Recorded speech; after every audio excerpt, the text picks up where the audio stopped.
नुपुर शर्मा पर कार्रवाई करके बीजेपी अपने ही चक्रव्यूह में फंसी नजर आ रही है। आलम यह है कि बीजेपी के अपने ही नेता और कार्यकर्ता बीजेपी के फैसले पर नाराज नजर आ रहे हैं और कहीं इस नाराजगी का असर आने वाले चुनावों में बीजेपी को भुगतना ना पड़ जाए। देखिए इस रिपोर्ट में।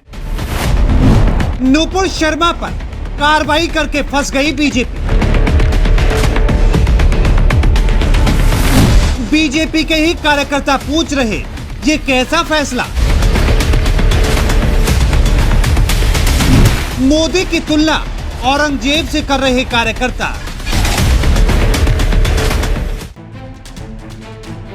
नुपुर शर्मा की एक टिप्पणी ने पूरी दुनिया में भारत को लेकर हाहाकार मचा दिया है। आलम यह है कि बीजेपी ने नुपुर शर्मा पर कार्रवाई कर दी है और आज बीजेपी अपने ही चक्रव्यूह में फंसती नजर आ रही है, क्योंकि बीजेपी के बड़े बड़े नेता नुपुर शर्मा पर कार्रवाई का विरोध कर रहे हैं और तो और जमीनी कार्यकर्ता बीजेपी को मजबूती दिलाने का काम करते हैं और आज बीजेपी के इस कदम की आलोचना कर रहे हैं। और इस आलोचना में भी सबसे ज्यादा हमला प्रधानमंत्री नरेंद्र मोदी पर किया जा रहा है। बीजेपी के कार्यकर्ता प्रधानमंत्री मोदी की फोटो को शिवाजी महाराज के रूप में दिखाकर ट्वीट कर रहे हैं और कह रहे हैं कि उम्मीद थी कि मोदी शिवाजी के रूप में काम करेंगे, लेकिन हकीकत में मोदी औरंगजेब के रूप में काम कर रहे हैं। और पूरा सोशल मीडिया नुपुर शर्मा के समर्थन से इस वक्त अटा हुआ है। उसमें से मुझे लगातार कल से मेरे साथ बलात्कार, मेरे परिवारजनों के साथ बलात्कार, गुस्ताखे रसूल की एक ही सजा, सरतन से जुदा, और मेरी परिवारजनों की मतलब अब सर धड़ से अलग करने की ऐसी धमकियां आए जा रही हैं। और मैंने पहले भी कहा उनसे कि अगर मैं गलत हूं तो आप फैक्ट चेक करिए और आप कहीं ना कहीं से कुछ अगर सही अगर आपको लग रहा है कि कहीं मैं गलत हूं तो आप दिखाइए जनता जनार्दन को। लेकिन उसकी जगह वो कुछ और चले गए, वो इधर चले गए, वो धर्म संसद की बात करने चले गए। नुपुर शर्मा को जान से मारने की धमकियां दी जा रही हैं और तो और दुष्कर्म करने की धमकी दी जा रही है।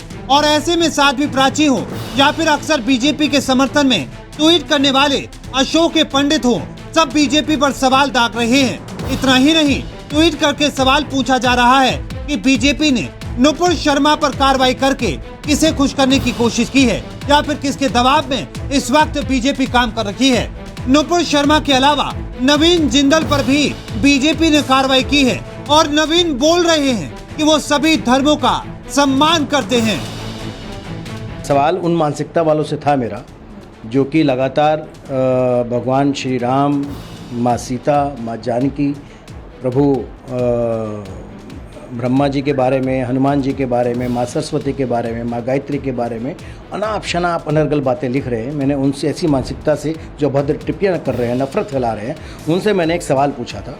उसका अर्थ ये नहीं कि मैं किसी की भावनाओं को ठेस पहुँचाना चाहता हूँ, और इसलिए मैं बड़ा स्पष्ट कहता हूँ कि हम सभी धर्मों का सम्मान करते हैं, सभी धर्मों के साथ हैं और हमको कोई नफरत ना दे, हम भी किसी को नफरत नहीं देना चाहते। सोशल मीडिया पर जिस तरह से नुपुर शर्मा के समर्थन में भारी संख्या में लोग उतरे हुए हैं, उससे बीजेपी की चिंताएं बढ़ रही हैं। चिंताएं इसलिए भी बढ़ रही हैं क्योंकि लगातार सोशल मीडिया पर भारी संख्या में लोग बीजेपी का विरोध कर रहे हैं, लेकिन नुपुर शर्मा के खिलाफ जमकर ट्वीट भी किए जा रहे हैं। अब बेशक इस बात को बीजेपी स्वीकार न करे, लेकिन जब कोर कार्यकर्ता ही बीजेपी के इस फैसले की निंदा कर रहे हैं तो इससे बीजेपी भी मंथन में जरूर नजर आने वाली है। लेकिन आज बीजेपी अपने ही चक्रव्यूह में फंसी नजर आ रही है और इसका समाधान कैसे होगा, इसी पर सभी की नजरें इस वक्त टिकी हुई हैं।